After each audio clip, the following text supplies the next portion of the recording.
ಕೊಕ್ಕರ್ಣೆ ಸಮೀಪದ ಕೆಂಜೂರು ಶ್ರೀ ಸಿರಿಮುಡಿ ಮಹಾಲಿಂಗೇಶ್ವರ ದೇವರ ವಾರ್ಷಿಕ ಜಾತ್ರಾ ಮಹೋತ್ಸವವು ಜನವರಿ 12ರಂದು ಅಪಾರ ಭಕ್ತಾದಿಗಳ ಉಪಸ್ಥಿತಿಯಲ್ಲಿ ಸಂಪನ್ನಗೊಂಡಿತು. ಕೆಂಜೂರು ಶ್ರೀ ಸಿರಿಮುಡಿ ಮಹಾಲಿಂಗೇಶ್ವರ ದೇವಸ್ಥಾನದಲ್ಲಿ ಜನವರಿ 12ರಂದು ಬೆಳಿಗ್ಗೆ ದೇವತಾ ಪ್ರಾರ್ಥನೆ, ಸ್ವಸ್ತಿ ಶ್ರೀ ಪುಣ್ಯಾಹ ವಾಚನ, ನಾಂದಿ ಧ್ವಜಾರೋಹಣ, ನವಕ ಪ್ರದಾನ, ಕಲಶಾರಾಧನೆ, ಪ್ರಧಾನಯಾಗ, ಮಹಾಪೂಜೆ, ಉತ್ಸವ ಬಲಿ, ಪಲ್ಲಪೂಜೆ, ಉತ್ತರ ಪೂಜೆ, ಮಹಾ ಅನ್ನ ಸಂತರ್ಪಣೆ ಸೇರಿದಂತೆ ಮತ್ತಿತರ ಧಾರ್ಮಿಕ ಕಾರ್ಯಕ್ರಮಗಳು ನೆರವೇರಲ್ಪಟ್ಟವು.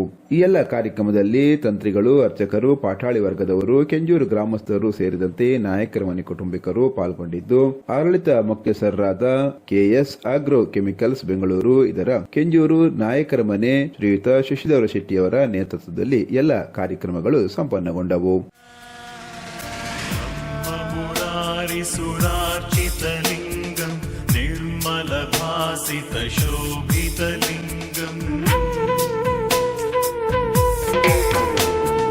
जन्मज दुःख विनाशकलिंगं तत्प्रणमामि सदा शिवलिंगम्. देवमुनि प्रवरार्चितलिंगं कामदहं करुणाकरलिंगम्.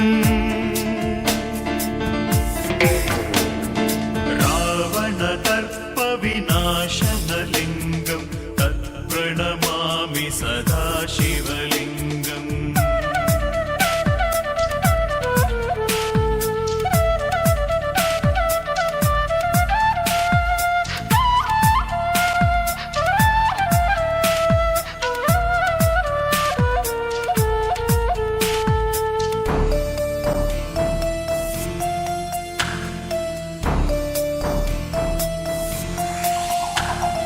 सर्वसुगन्धि सुलेपितलिंगं बुद्धिविवर्धन कारणलिंगम्.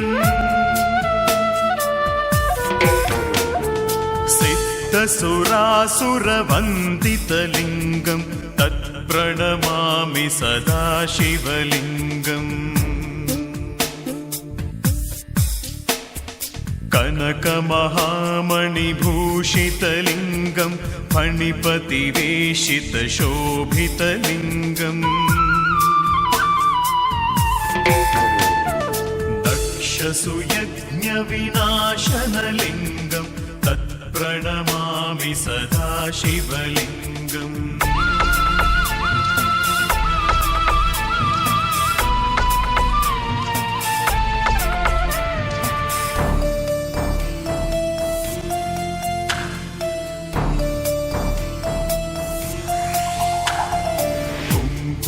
चन्दनलेपितलिंगं पङ्कजहार सुशोभितलिंगम्.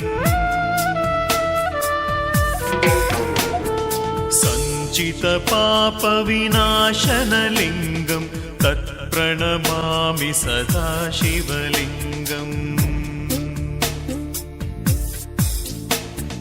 देवगणार्चितसेवितलिंगं भावैर्भक्तिभिरेव च लिंगम्.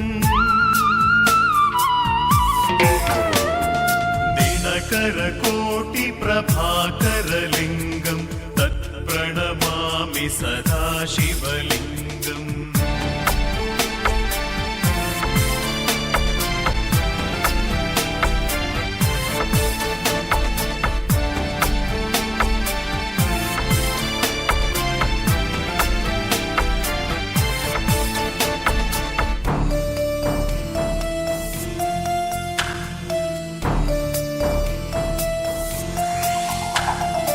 अष्टदलोपरिवेशितलिंगं सर्वसमुद्भवकारणलिंगम्.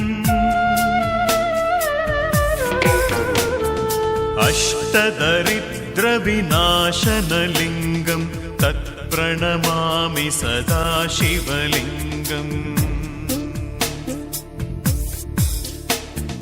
सुरगुरुसुरवरपूजितलिंगं सुरवनपुष्पसदार्चितलिंगम्. परात्परं परमात्मकलिंगं तत्प्रणमामि सदा शिवलिंगम्.